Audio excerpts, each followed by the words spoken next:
거룩하고 복된 안식일에 성전에 올라오신 여러분 모두를 진심으로 환영합니다. 또 각 가정에서 방송으로 예배에 참여하시는 우리 성도님들께도 안식일에 귀한 복이 함께 하시기를 간절히 바랍니다.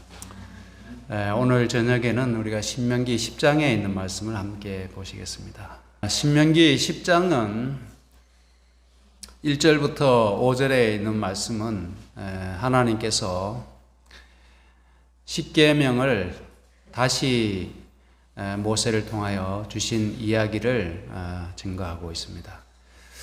그래서 모세가 십계명을 두 번째 받았던 그 이야기, 출애굽기 34장에 나왔던 그 사건을 다시 회고하면서 이스라엘 백성들에게 마지막 설교의 말씀을 하고 있습니다. 1절부터 5절에 있는 말씀입니다. 그때에 여호와께서 내게 이르시기를 너는 처음과 같은 두 돌판을 다듬어 가지고 산에 올라 내게로 나오고 또 나무개 하나를 만들라. 너가 깨뜨린 처음 판에 쓴 말을 내가 그 판에 쓰리니 너는 그것을 그 개에 넣으라 하시기로 이렇게 되어 있습니다. 여러분들 이 사건의 전말을 다 아시고 계시죠? 모세가 하나님께로부터 40일간 금식하며 기도한 다음에 하나님께서 친히 쓰신 돌비에 쓰신 그 십계명을 받아 가지고 시내산에서 내려오니까 이스라엘 백성들이 아론과 함께 금송아지를 만들어서 애굽에서 인도해낸 신이라고 하면서 그냥 야단 법석이 났습니다. 근데 그 장면을 보고 모세가 너무 충격과 함께 극도의 분노를 느꼈어요. 의분을 느꼈습니다. 그래서 하나님께서 친히 돌비의 친수로 쓰셔서 주신 그 언약이잖아요. 십계명은 언약서 아닙니까? 근데 그 언약을 품에 안고 내려오는데 이스라엘 백성들의 그 장면을 보니까 의분을 느끼기도 했지만은 이런 백성과 하나님 사이에 언약이 성립될 수 없다는 사실을 그가 알았습니다. 그래서 그 돌비를 던져서 깨뜨려 버렸죠. 깨뜨려 버렸는데 하나님께서 반석을 두 번 쳐서 물을 낼 때는 하나님이 그 모세의 잘못을 말씀하시고 가나안에 들어가지 못하도록 그렇게 대가를 치르게 하셨지만은 이 십계명을 깨뜨린 것에 대해서는 모세의 책임을 묻지 않으셨습니다. 왜냐하면 이스라엘 백성들이 우상 금송아지를 만들어서 섬긴 것이 그만큼 큰 죄였기 때문에 하나님께서 모세가 돌비를 깨뜨린 것에 대해서는 전혀 책임을 묻지 아니하셨습니다. 그리고 모세가 하나님께서 이제 그들을 다 진멸하고 모세를 통하여 새롭게 한 민족을 이루기를 하나님께서 말씀하셨을 때 모세가 또 며칠을 기도했습니까? 또 그들의 용서를 위해서 40일간 금식하며 기도했습니다. 그래서 모세의 중보 기도 때문에 이스라엘 백성들이 다시금 하나님의 용서를 받고 하나님이 다시금 모세에게 돌비를 처음 돌비처럼 깎아서 시내산에 가지고 올라오도록 그렇게 말씀하시고 또 그것을 보관할 나무궤, 언약궤 혹은 증거궤를 만들어서 거기에 보관하도록 하나님이 그렇게 말씀하셨죠. 근데 여기에서 처음과 같은 처음 판에 쓴 말, 이 말씀이 저는 좀 은혜롭게 다가왔습니다. 왜냐하면 이스라엘 백성들이 그렇게 배도하고 언약의 백성으로서 자격이 없음을 드러냈는데도 하나님께서 그들을 용서하시고 처음과 같이 처음에 언약을 주실 때와 똑같이 하나님이 다시금 그들에게 십계명을 주시는 것을 볼 수 있기 때문입니다. 출애굽기 31장에 처음 증거판을 모세에게 주셨던 말씀, 그 다음에 34장에 하나님께서 모세에게 너는 돌판 둘을 처음과 같이 깎아 만들라. 너가 깨뜨린 바 처음 판에 있던 말을 내가 그 판에 쓰겠다. 그래서 신명기 10장이나 출애굽기 34장이 똑같은 내용의 말씀입니다. 출애굽기 34장에도 처음 것과 같이 처음 판에 있던 말을 이렇게 말씀하셔서 하나님이 그들을 용서하셨음을, 다시금 언약을 회복하시고자 하시는 분명한 의지를 나타냈다고 볼 수 있겠습니다.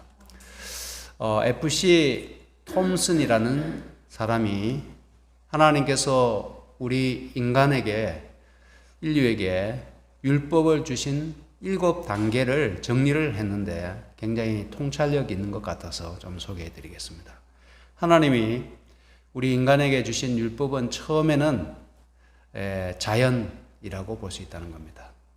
그래서 이 천년계 가운데 하나님이 어떤 법칙을 통하여 어떤 자연의 순리를 통하여 조물주, 창조주의 뜻을 인간에게 드러내셨다라고 하는 것이죠. 그래서 시편 19편 1절에 보면 그 말씀을 확인할 수가 있습니다. 그다음 두 번째는 인간의 양심입니다. 자연에서도 창조주의 뜻을 우리가 읽을 수 있고, 그 다음에 두 번째로는 화인 맞지 않는 양심이겠죠. 우리 인간의 순수한 양심 가운데 하나님이 율법을 심어 주셨다고 하는 겁니다. 근데 어린 시절에는 우리가 조금만 잘못해도 가슴이 어떻게 됩니까? 콩닥콩닥 거리잖아요. 근데 조금씩 죄를 짓다 보면은 그 콩닥거리는 것도 이제는 덜해지잖아요. 무뎌지지 않습니까? 점점 나중에는 더 큰 죄를 짓고도 우리가 뻔뻔하게 살아가는 그런 모습을 보게 되는데, 하나님께서 우리에게 주신 그 순수한 양심에 하나님의 법을 새겨 주셨습니다. 그것을 회복하는 것이 새 언약이고, 우리의 신비에 하나님의 언약을 새기는 것이 새 언약 아니겠습니까? 그렇죠? 그래서 우리의 마음에 다시 하나님의 언약이 새겨질 수 있도록 우리가 그렇게 하나님께 은혜를 간구해야 되겠습니다. 세 번째로는 오늘 우리가 보게 되는 돌판. 돌판에 하나님께서 친히 뭐라 할까요? 명각이라고 할까요? 친히 이렇게 쓰셔서 우리 사람들에게 모세를 통하여 주셨습니다. 그래서 그 돌판에 하나님의 율법이 문서화, 명문화 되었다고 볼 수 있겠죠.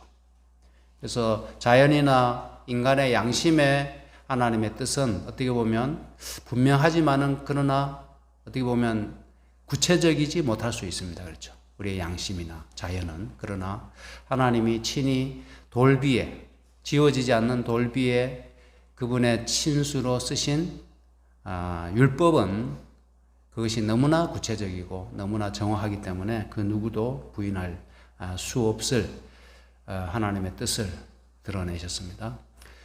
그 다음에 성경입니다. 성경은 전체가 사실은 율법서라고 해도 무방하다고 생각이 됩니다.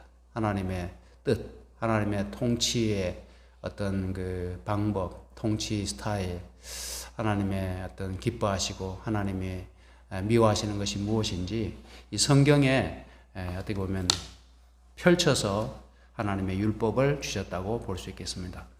그 다음 다섯 번째는 그리스도의 삶을 통해서 하나님의 율법을 우리가 읽을 수 있습니다. 그렇지 않습니까? 그리스도의 생애, 그분의 삶은 하나님의 율법이 구현된 그 말씀이 육신이 된 그런 하나밖에 없는 샘플입니다. 모본입니다. 그래서 예수님의 생애는 그 하나님의 율법이 어떻게 우리의 인생 가운데, 삶 가운데 온전히 드러날 수 있는지를 유일하게 보여주신 분이 예수님이시죠. 그래서 우리가 예수님의 생애를 자세히 들여다보고 그분의 삶의 발자취를 따라가기 위해 노력하는 것은 너무나 올바른 방향이고 길이라고 저는 믿습니다. 그래서 그리스도의 삶을 통하여 그리스도인의 마음에까지 이제 율법이 새겨지게 되는 겁니다. 그리스도인의 마음, 예수님을 구주로 믿는 사람들의 마음에 그리스도께서 거하시게 되고 그분의 생애에 대한 깊은 감명이 그리스도인의 마음에 이제 터치가 되지 않습니까? 그렇게 되면서 그리스도인의 마음에도 이제 하나님의 율법이 심어지게 됩니다. 그리고 거기에서 그치지 않고 마지막으로 그리스도인의 생활에 의한 실천으로 하나님의 율법이 드러나야 한다는 겁니다. 그래서 우리는 어느 단계인가요? 6번과 7번 사이 단계겠죠. 그죠? 그래서 율법이 우리의 마음에 새겨져서 우리의 삶으로 이제 좀 어설프지만은 또 완전하지는 못하지만은 그 율법에 따라서 예수님처럼 살아가기 위해서 부단히 애쓰고 넘어지기도 하지만은 그렇게 시도하는 중에 있다고 봅니다. 3절과 5절을 계속해서 보겠습니다. 신명기 10장 3절과 5절입니다. 내가 시띠나무로 궤를 만들고, 여기에도 제가 붉은 글씨를 표현했는데 처음 것과 같은 돌판 둘을 다듬어 손에 들고 산에 오르매 여호와께서 그 총회 날에 산 위 불 가운데서 너희에게 이르신 십계명을 처음과 같이 그 판에 쓰시고 그것을 내게 주시기로. 그래서 1절과 5절 사이에 모세가 무려 4번에 걸쳐서 앞에 받았던 십계명과 동일한 언약의 말씀을 받았다. 그 어떻게 보면 돌판도 같은 그러한 돌판을, 또 그 내용도, 거기 쓴 말도 같은 말을 하나님께서 나에게 주셨다. 그래서 하나님의 지시대로 궤를 만들어서 보관했는데 지금 우리 중에 그것이 있다라고 이렇게 소개를 하는 겁니다. 내가 돌이켜 산에서 내려와서 여호와께서 내게 명하신 대로 그 판을 내가 만든 궤에 넣었더니 지금까지 있느니라. 그래서 그 하나님의 언약이 지금 우리 중에 있고 그 언약이 유효하다. 지금도 살아있는 언약의 그 관계 속에 있다라는 그런 말씀을 합니다. 근데 지금 여기서 보면 그 돌판에 쓰여진 증거판을 가지고 언약궤에 바로 넣은 것처럼 보입니다. 그런데 실상은 한 6개월의 시차가 있습니다. 지금 오늘 살펴본 신명기 10장 5절의 말씀은 출애굽기 34장을 회고한 말씀인데, 모세가 두 번째 십계명을 받기 위해 시내산에 올랐잖아요. 그리고 언약궤의 제작은 출애굽기에 보면 37장에 제작이 시작이 되고, 언약궤를 언약 증거판을 언약궤에 보관한 것은 출애굽기 40장에 나타납니다. 그래서 출애굽 2년 1월 1일 이후에 그 지성소 안에, 그렇죠? 지성소 증거궤를 보관했다는 사실을 알 수가 있습니다. 법궤 안에 보관이 됐죠. 그래서 6개월의 시차가 있는데 왜 모세가 그것을 마치 연속해서 이어진 사건인 것처럼 말씀을 하는가 하면, 하나님께서 두 돌판을 다시금 주셨고 그 언약궤 속에 보관하고 있다. 그 받았던 그 언약궤를 지금 우리가 보관하고 있다는 사실을 강조하기 위해서 6개월의 시차를 그냥 한꺼번에 이야기했다고 보는 것입니다. 그 다음에 6절부터 9절은 레위 지파를 구별하신 이야기를 합니다. 어떤 얘기부터 시작하는가 하면 아론이 거기서 죽고 거기 장사되었고 라는 말씀을 합니다.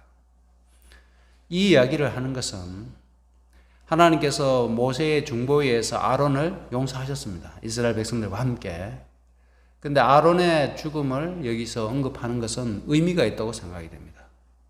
어떤 의미인가 하면 하나님께서 그 아론을 용서하셨어요. 그러나 결국 금송아지 배도의 책임은 누구에게 있는 건가요? 아론이 백성들이 금가락지나 이런 금부채를 갖고 와서 불에 집어 던졌더니 뭐가 나왔다 그랬습니까? 금송아지가 펑 하고 나왔다 그랬잖아요. 어떻게 보면 자기의 책임은 감추고 이스라엘 백성들에게 책임을 돌리고 어떤 정말 생각지도 못했던 그런 현상이 나타났다. 이렇게 자기의 어떤 책임을 피해 가려고 그렇게 했지만은 이스라엘의 배도의 책임을 막지 못한 책임. 그렇잖아요. 대제사장으로서. 결국에는 그 책임을 누가 져야 됩니까? 아론이 져야 되거든요. 그래서 하나님께서 그 아론의 죄를 용서하셨지만은 결국에는 아론의 죽음을 언급한 것은 하나님이 용서하셨지만은 결국에는 아론이 그 책임의 일정 부분 그가 져야 감당해야 할 그런 책임이 있다는 사실을 보여주는 것 같습니다. 그래서 용서와 회복은 이루어졌지만은 상처는 남는 것입니다. 하나님이 우리의 죄를 용서하시죠. 다윗의 죄를 용서하시죠. 그러나 그 상처, 흔적은 남는다는 겁니다. 하나님께서 다윗의 죄를 용서하시지만은 그 집안에 어떤 일이 일어났어요? 피비린내 나는 그런 전쟁과 어떤 그 가족들 사이에, 왕자들 사이에 그런 아픈 역사가 있었지 않습니까? 그래서 우리는 하나님 앞에 하나님께서 용서해 주신다고 해서 쉽게 죄를 범하고 또 용서받으면 되지 이렇게 생각해서는 결코 안 되는 것이, 하나님이 용서하시는 것은 사실은 쉽게 용서하는 게 아니잖아요. 무엇을 통하여 용서하십니까? 하나님께서 피를 보고 용서하시는 거잖아요. 그 피는 누구의 피입니까? 예수님의 피 아닙니까? 예수님 그 피가 어떤 피입니까? 하나님의 피잖아요. 그래서 우리는 이 용서와 회복이 이루어진다 할지라도 그 상처 혹은 그 흔적이 우리의 영혼에 남는다는 사실을 생각하면서 할 수 있는 한, 또 하나님의 은혜를 힘입어서 죄를 멀리하고 죄를 짓지 않기 위해서 부단히 피 흘리기까지 싸워야 한다고 말씀하고 있습니다. 성경에서는. 근데 하나님께서 여기서 아론의 죽음을 언급하지만은 그 아들 엘르아살이 그를 이어 제사장의 직임을 행하였다라는 말씀을 합니다. 여기에서 하나님의 자비, 하나님의 긍휼을 보게 되는 것 같습니다. 아론이 그 책임을 지고 그가 가나안에 들어가지 못하고 죽음을 맞이하지만은 그 제사장의 직분을 그의 아들이 계속해서 이어갈 수 있도록 하나님께서 긍휼을 베풀어 주시는 것을 보게 되죠. 그 다음에 7절입니다. 또 거기서 발행하여 굿고다, 우리가 들어보지 못한 지명인데요. 굿고다에서 발행하여 욥바다에 이른즉 그 땅에는 시내가 많았었으며. 지금 이 모세오경을 쭉 우리가 읽어오면서 지금 출애굽기 34장의 사건들을 모세가 해고하면서 신명기 10장을 말씀하고 있는데, 그래서 앞에서 언급하지 못했던 지명이 이 뒤에서도 나오는 겁니다. 그래서 우리가 그 광야 생활을 조금 더 자세하게, 더 이렇게 풍성하게 볼 수 있게 되는 것 같습니다. 여러분 혹시 그런 경험 했는지 모르겠습니다. 시골에 주택, 전원주택을 매물로 놓게 되면 뭐 이 부동산에서도 유튜브에 올리고 또 저 부동산에서도 유튜브에 올립니다. 근데 이제 제가 하동에 보니까 참 마음에 드는 집이 있었어요. 마음에 드는 집이 있었는데 그 한 부동산에서 소개하는 걸 보니까 조금 미흡해요. 이 부분을 조금 짚어줬으면 좋았는데, 그거 뭐 이렇게 영상을 보니까 뭐 이렇게 영상을 이렇게 파헤치고 볼 수도 없고 보여주는 대로 볼 수밖에 없잖아요. 근데 다행히 또 다른 부동산에서 또 그 똑같은 매물을 찍었더라고요. 근데 제가 궁금하던 부분을 딱 거기서는 얘기하는 겁니다. 그래 하니까 똑같은 매물에 대해서 이 부동산에서 올린 영상, 저 부동산에서 올린 영상, 이 중개사가 설명하는 내용, 저 중개사가 설명하는 내용을 들어보면서 그 매물에 대한 파악이 얼마나 자세하게 되게 되는가 하는 것을 제가 경험했어요. 제가 왜 이 말씀을 드리는가 하면, 예수님의 생애에 대해서 왜 사복음서가 필요한가 하는 겁니다. 예수님 생애에 대해서 마태복음만 하면 충분하지 않나요? 근데 왜 마가복음이 필요하고 누가복음이 필요하고 요한복음이 필요합니까? 근데 그 네 기자의 예수님의 생애에 대한 묘사가 같은 사건을 묘사하더라도 차이가 있다는 겁니다. 그 차이를 통해서 우리가 예수님의 생애를 더 자세히, 더 풍성하게, 이 기자는 이러한 측면을 강조했고 저 기자는 저러한 측면을 강조해서 우리에게 필요한 교훈들과 또 예수님의 생애의 자세한 부분들을 우리가 들여다 볼 수 있게 되는 겁니다. 그래서 여기 보면 지명들이 참 처음 보는, 지금까지 달려왔는데 처음 보는 지명이 나옵니다. 국고다, 욥바다. 이 지명에 대해서 얘기하려고 하면 또 이렇게 시간이 많이 지나고요. 이런 필요하시면은 한번 집에 가셔서 한번 찾아보시기 바랍니다. 근데 욥바다에 이런 적 했는데 욥바다의 뜻은 상쾌함이라고 합니다. 다시금 언약이 회복되었잖아요. 하나님이 정말 그 끔찍한 배도에도 불구하고 이스라엘을 용서하시고 다시금 뭘 주셨어요? 십계명을 주셨어요. 이 십계명은 증서입니다. 증서. 대단히 이렇게 중요한 것이죠. 이스라엘 백성들에게 하나님이 증서를 주셨다는 것은, 언약의 증서를 주셨다고 하는 것은 이스라엘 백성들에게는 엄청난, 어떻게 보면 담보물이고 엄청난 어떤 그 약속입니다.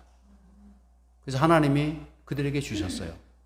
그들이 배도했음에도 불구하고 용서하시고 그들에게 처음과 같은 그런 언약판을, 증거판을 그들에게 주셨습니다.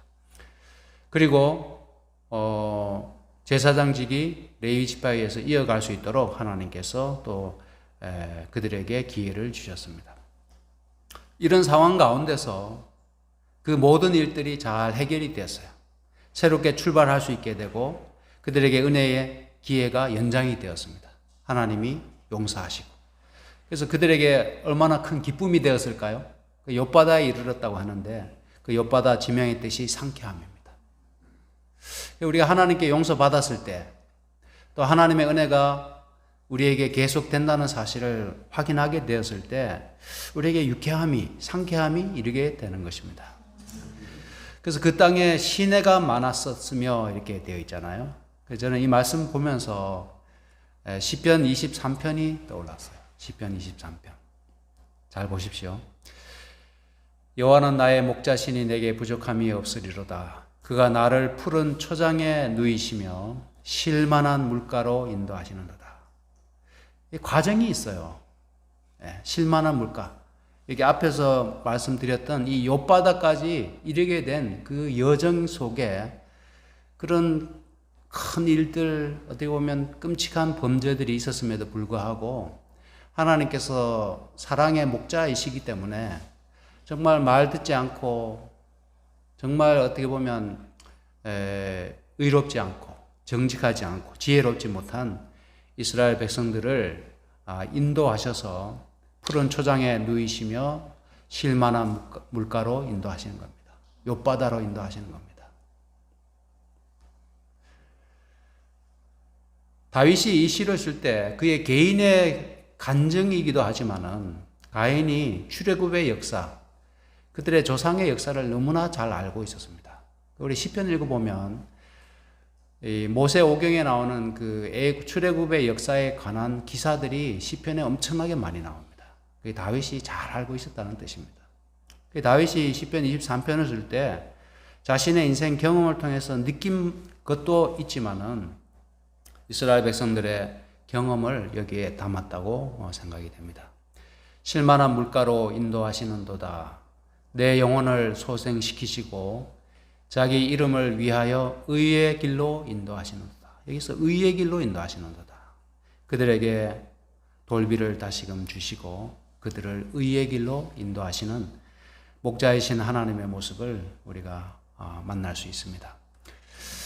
8절과 9절입니다. 그때 여호와께서 레위 지파를 구별하여 여호와의 언약궤를 메이며 여호와 앞에 서서 그를 섬기며 또 여호와의 이름으로 축복하게 하셨고 그 일은 오늘날까지 이르느니라.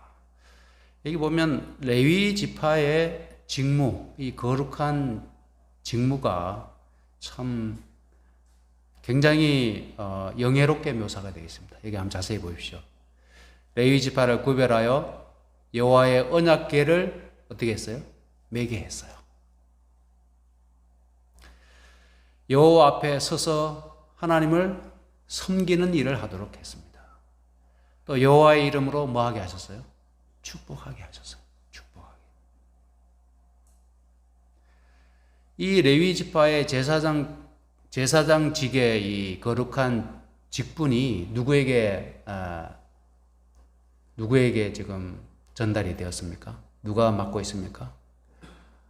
목회자뿐만 아니라 우리도 다 같이 뭡니까? 왕 같은 뭐예요? 제사장입니다. 여러분께서도 여호와의 이름으로 다른 사람들을 뭐 하십니까? 축복하시잖아요. 예. 아까 장로님 뭐 새벽 기도 하실 때 우리 성도들을 위해 그렇게 기도하신다고 말씀했는데 제사장의 일입니다. 또 언약궤를 메었어요. 이것은 어떤 봉사와 헌신의 모습이죠. 우리가 하나님의 몸된 교회를 섬기고 헌신하는 것을 어깨에 매는 것에 비유할 수 있을지 모르겠습니다. 우리는 제사장들이기 때문에 제사장들이 했던 그 거룩한 직무들, 영적인 직분들을 우리가 잘 이해하고 하나님을 섬길 때 레위 지파처럼 제사장처럼 그렇게 섬겨야 되겠습니다. 하나님께서 우리를 구별하셨어요. 단순히 우리의 개인의 구원만을 위해서 부르신 것이 아니라 하나님의 교회의 제사장으로 섬기도록 부르셨다는 사실을 기억해야 되겠습니다. 근데 레위 지파가 어떻게 이렇게 귀한 직분을 감당하게 됐나요? 여러분들 그 사건을 잘 아시죠? 모세가 매우 분노했습니다. 금송아지를 섬기는 만들어서 우상 숭배에 빠져서 그냥 야단 법석을 떨고 있는 이스라엘 백성들을 보고 분노해서 하나님의 편에 설자가 누군지 나오라고 소리를 질렀습니다. 그랬더니 누가 나왔어요? 레위 지파가 나왔어요. 칼을 차고 나왔습니다. 그리고는 우상 숭배에 빠진 그들을 향해서 칼을 휘둘렀습니다. 여러분들 그게 쉬운 일이 아닙니다. 그렇죠? 근데 이 사건 뒤에 레위 지파의 인구수를 보게 되면 레위 지파의 인구수가 1차와 2차 사이에 현저하게 차이가 납니다. 왜 그런가 하면 레위 지파도 우상 숭배에 많이 참여했다는 뜻입니다. 근데 레위 지파가 우상 숭배에 참여한 다른 레위 지파, 같은 동족을, 같은 지파를 하나님의 이름으로 처단한다고 하는 것은 쉬운 일이 아니라는 겁니다.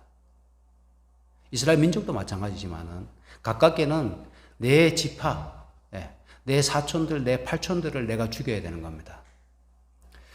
근데 레위 지파가 그 일을 감당했어요. 하나님께서 그 일을 매우 거룩하게 보시고 그들을 제사장의 직분을 그들에게 맡기셨습니다. 이민교회에서 있었던 일인데요. 굉장히 좀 불미스러운 일입니다. 불미스러운 일인데 한 교회에 이제 뭐 교회도 사람 사는 데다 보니까 그런 일이 자주는 아니지만 가끔씩 있습니다. 근데 이민교회에서 그 어떤 장로님하고 어떤 집사님하고 바람이 났어요. 바람이 났는데 그래서 자기 부인하고는 이혼을 하고 그 바람난 집사님하고 다시 결혼을 해서 그 교회에 나오는 겁니다.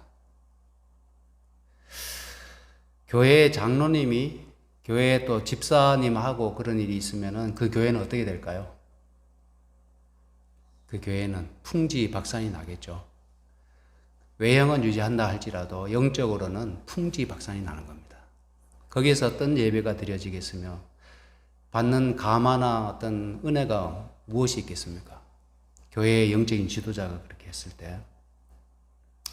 그래서 담임 목사가 그 일을 처리하기 위해서 징계를 하기 위해서 직원회를 소집하고 총회에 붙였는데 교인들이 누구 편을 들었을까요? 누구 편을 들었을까요?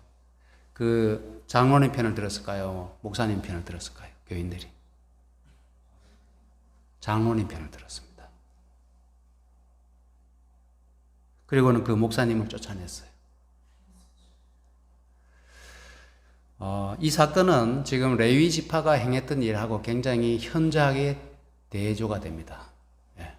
거기서 교인들은 누구 편을 들어야 되는가 하면 레위 지파처럼 하나님 편에 서서 그 장로님을 잘라야 됩니다. 쫓아내야 됩니다. 출교를 시켜야 됩니다. 그래야만이 교회가 정결하게 유지가 되고 하나님께서 임재하시는 교회가 될 수 있는 겁니다. 근데 그 장로님하고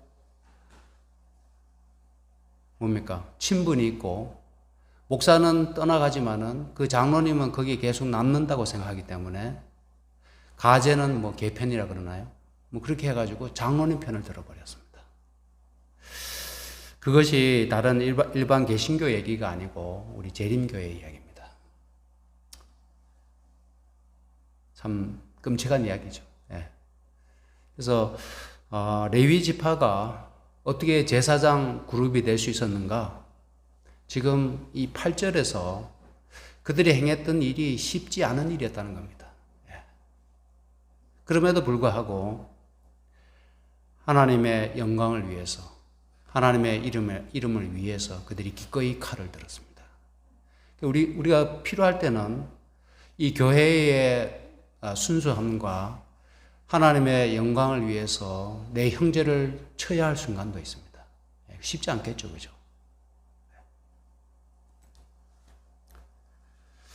그러므로 레위는 그 형제 중에 분깃이 없으며 기업이 없고 내 하나님 여호와께서 그에게 말씀하신 같이 여호와가 그의 기업이시니라. 그래서 레위 지파는 제사장 직분이 되면서 어떤 땅에 대한 분깃, 기업에 대한 분배를 받지 못했지만은 여기에 여호와가 그의 기업이시니라 이렇게 말씀하셨어요. 여러분들은 일반 다른 지파와 레위 지파를 비교했을 때 누가 복을 더 많이 받은 것 같습니까? 네? 레위 지파죠. 하나님이 그들의 기업이 되신다는 겁니다. 하나님이. 뭐 땅 조금 이렇게 분배받는 거하고 비교했을 때 이 세상에서 누릴 수 있는 어떤 그런 땅보다도 하나님이 그들의 영원한 기업이 되시면 레위 지파에게 하나님이 더 많은 것을 주신 것이죠. 실제로는. 그래서 우리가 왕 같은 제사장들로서 이 세상에 우리의 기업이 많지 않다 할지라도 또 레위 지파도 그들에게 필수적으로 필요한 초지는 허락했잖아요. 42성읍입니까? 그렇게 주고 그들이 최소한의 생활을 하도록 하나님이 나눠주시고 나머지에 대해서는 하나님께서 책임지시겠다는 뜻이죠. 우리가 이 땅을 살아가면서 제사장으로 살아갈 때 이 세상에 어떤 몫이 적다 할지라도 결코 하나님을 의심하거나 원망하지 않게 되시기를 바랍니다. 하나님이 우리의 기업이 되시고 그것은 하나님께서 영원히 책임지시겠다고 하시는 약속의 말씀이기 때문입니다. 12절과 13절은 하나님께서 이제 이런 말씀하십니다. 이스라엘아, 내 하나님 여호와께서 너에게 요구하시는 것이 무엇이냐? 하나님이 우리에게 요구하시는 게 무엇인가 하는 겁니다. 내 하나님 여호와를 경외하며 그 모든 도를 행하고 하나님을 사랑하며 마음을 다하고 성품을 다하여 내 하나님 여호와를 섬기고 이렇게 되어 있죠. 하나님이 우리에게 요구하시는 바를 분명히 말씀하셨어요. 우리가 하나님을 경외, 하나님의 도를 행하고 사랑하며 마음과 성품과 뜻을 다하여 하나님을 섬기는 것을 하나님이 우리에게 요구하시는 것이다. 그래서 어떤 무엇을 바라는지를 잘 파악하는 게 굉장히 중요하죠. 그죠? 네. 무엇을 바라는지. 하나님께서, 우리가 섬기는 하나님께서 무엇을 가장 기뻐하시는지를 우리가 센스 있게 좀 알아채야 되겠습니다. 하나님이 이 뒤에도 나오겠지만은 일반 우상들처럼 재물을 많이 갖고 오는 것을 바라는 신이 아니라는 거죠. 그죠? 하나님은 여기 말씀한 것처럼 우리의 마음을 또 우리의 성품을 통하여 하나님을 섬기고 사랑하기를 바라십니다. 내가 오늘날 너의 행복을 위하여 너에게 명하는 여호와의 명령과 규례를 지킬 것이 아니냐. 하나님께 주신 이 모든 말씀들이 우리의 행복을 위하여 주신 것입니다. 우리가 이것을 이해한다고 하면 하나님 뜻대로 살아가는 것이 결국에는 우리에게 이익이 되고 우리의 영적인 번영과 복지에 일치되게 된다는 사실을 우리가 알 수가 있습니다. 그래서 여기서 행복이 토부인데 이것은 좋은 것, 선한 것, 즐거운 것, 이익, 번영, 복지 이런 뜻이거든요. 그래서 여기서 행복은 뭐 단순히 세상에 우리가 지금 생각하고 있는 그런 차원의 행복은 아니지만은 우리의 참으로 좋은 것, 참으로 선한 것, 참으로 즐겁고 이익이 되고 번영과 복지가 되는 것이 바로 하나님의 명령과 규례를 지킴으로써 우리가 얻을 수 있다고 말씀하십니다. 자, 이제 좀 시간이 많이 지나서 좀 건너뛰겠습니다. 17절과 22절이 이제 마지막 말씀인데요. 여호와 하나님께서 어떤 분이신가 하면 신의 신이시며 주의 주시라는 겁니다. 그러니까 많은 신들 가운데 한 신이 아니라 여기서 보면 신의 신, 그러니까 가장 높은 신이라는 뜻이죠. 그렇다고 해서 다른 잡신을 인정한다는 뜻이 아니라 어떻게 보면 유일하신 하나님이시지만은 그 하나님이 가장 절대적인 신이라는 표현을 이렇게 했다는 겁니다. 신의 신이시며 주의 주시라는 거죠. 그리고 사람을 외모로 보지 아니하는 신입니다. 이 표현이 굉장히 참 의미가 있는데, 여기서 외모로 보지 아니하시며라는 뜻은 얼굴을 들어 올리지 않는다라는 뜻이라고 합니다. 사람을 외모로 보지 않는다는 것은 뭔가 하면 얼굴을 들어 올리지 않는다는 겁니다. 지금 이제 여기가 재판정이라고 하면은 옛날에 재판을 할 때 재판관들이 뇌물을 받고 굉장히 부패했기 때문에 어떤 이 죄수가 하나 왔어요. 죄수가 하나 왔는데 죄수가 오면은 얼굴을 들고 있을까요? 숙이고 있을까요? 숙이고 있겠죠. 그러면 얼굴을 들어 올리라고 합니다. 딱 들어 올렸을 때에 자기가 잘 아는 사람이라든지 혹은 그가 직분이 있는 사람인 것을 알게 되면 벌을 면해 주든지 가볍게 하고, 자기가 모르든지 돈이 없는 가난한 사람이 오면 얼굴을 들어서 확인이 되게 되면 그들에게 무거운 형벌을 내렸다고 합니다. 하나님께서는 사람을 외모로 보지 아니하신다는 것은 뭔가 하면 사람을 차별하지 않으신다는 거죠. 우리 교회에 왔는데 여기 사장님도 앉으시고 여기에 뭐 없는 사람도 있다고 했을 때 하나님이 외모로 그 부패한 재판관들처럼 그렇게 심판하지 않으신다는 겁니다. 그래서 뇌물을 받지 아니하시고는 그 이방의 종교는 신들이 윤리적이지 못해요. 그 이야기를 보면 그리스 신화에 등장하는 신들도 마찬가지입니다. 뭐 동생의 와이프하고 어떻게 되고 뭐 정말 신들의 이야기라고 하기에는 정말 부끄러울 만큼 아주 정말 문란하고 윤리 도덕 없습니다. 신들이. 그래서 예배자에게도 그런 윤리나 도덕을 따지지 않고 그가 가져온 재물을 즐겨받는 겁니다. 근데 그 신들이 실제로 존재합니까? 안 합니까? 안 하죠. 그러면 재물을 가져오면 누가 가져갑니까? 지도자들이나 제사장이나 종교 지도자들 가져가잖아요. 그러면 종교 지도자들 가르치는 사람들이 자기들의 신에 대해서 얘기할 때 자기 신이 굳이 도덕적이고 윤리적일 필요가 없어요. 재물만 많이 갖다 바치면 좋아하는 신으로 가르치면 사람들이 뭘 많이 가져올까요? 재물을 많이 가져오기 때문에 자기들의 배가 부른 겁니다. 그래서 하나님은 이 뒤에도 나오지만은 외모로 보지 아니하시고 뇌물을 받지 아니하시고 또 고아와 가부를 위하여 신원하시고 나그네를 사랑하시는 신이라는 겁니다. 여기 보면 다 사회적 약자들에 대해서 언급하고 있어요. 일반 다른 신들은 그렇게 하지 않습니다. 재물을 많이 바치는 자에게 복을 많이 주는 신입니다. 하나님께서 어떤 신이신지를 여기서 분명하게 대조해 주고 있습니다. 좋은 사람은 어떤 사람일까요? 여기 세 가지를 언급하는 강의를 한번 들어본 적이 있는데, 좋은 사람은 어떤 사람인가 하면 자기보다 약자인 사람을 어떻게 대하는지 보라는 겁니다. 자기보다 약자인 사람을. 예를 들면 식당에 갔을 때 식당 종업원을 어떻게 대하는지 보라는 겁니다. 그게 사소한 것처럼 보이지만은 그 사람의 인격이 고스란히 드러난다는 겁니다. 사회적 약자들이 있잖아요. 뭐 판매원이든지 가난한 사람이든지 부하 직원이든지 노인이든지 어린아이든지 이 약자들을 어떻게 대하는지 자세히 보면 그 사람이 좋은 사람인지 그 사람의 인격이 어떤 사람인지를 알 수가 있다는 겁니다. 두 번째는 성공한 후에 사람이 어떻게 달라지는지 보라는 겁니다. 뭐 권력을 가졌든지 부자가 되었든지 성공한 후에 사람이 어떻게 달라지는지를 보면 그 사람이 좋은 사람인지 아닌지를 알 수 있다는 겁니다. 그래서 완장을 차면 무섭게 변하는 사람들이 있습니다. 완장을 차면. 그 사람이 달라지지 않아야 돼요. 일반 목회할 때나 합회장 되었을 때나 사람이 똑같아야 돼요. 근데 합회장 되더니 사람이 달라져 버려요. 그래서 안 되겠죠, 그죠? 예.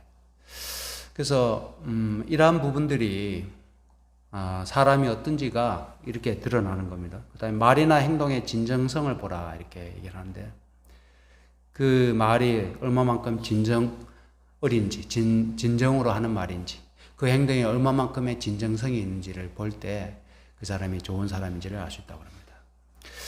저는 이 첫 번째 자기보다 약자인 사람을 어떻게 대하는지 보라. 하나님께서 내가 여기 이렇게 말씀하셨잖아요. 너희도 나그네를 사랑하라. 너희도 전에 나그네 되었음이니라. 너희가 지금 자유민이 되고 땅을 차지한 백성이 되었지만 너희도 전에 나그네였기 때문에 그 나그네를 사랑하라고 말씀하는 겁니다. 그래서 좋은 사람이 되라는 뜻이겠죠. 좋은 사람이 되라. 좋은 백성이 되라는 말씀입니다.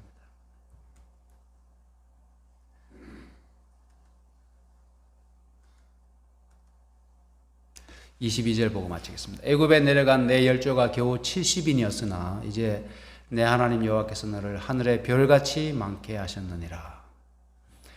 하늘의 별과 같이 많게 하셨느니라. 이 말씀은 처음에 누가 누구에게 하신 말씀인가요? 하나님이 아브라함에게 하신 말씀이죠. 70인이 애굽에 내려갔는데 이제 지금 하늘의 별과 같이 많게 되었다라고 하는 것은 하나님께서 아브라함에게 하셨던 그 언약을 성취시키신 하나님이신 것을 여기서 말씀하고 있습니다.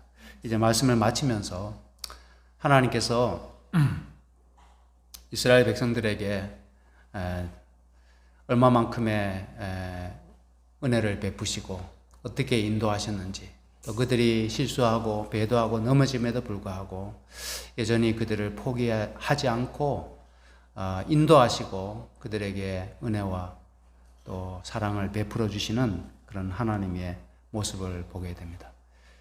이러한 좋으신 하나님, 신의 신이시요 주의 주이신 하나님을 우리도 섬기는 가운데 하나님이 요구하시는 대로 그분을 섬기는 가운데 하나님의 사랑받는 귀한 백성으로 우리 모두 살아가게 되시기를 간절히 바라면서 말씀을 마치겠습니다.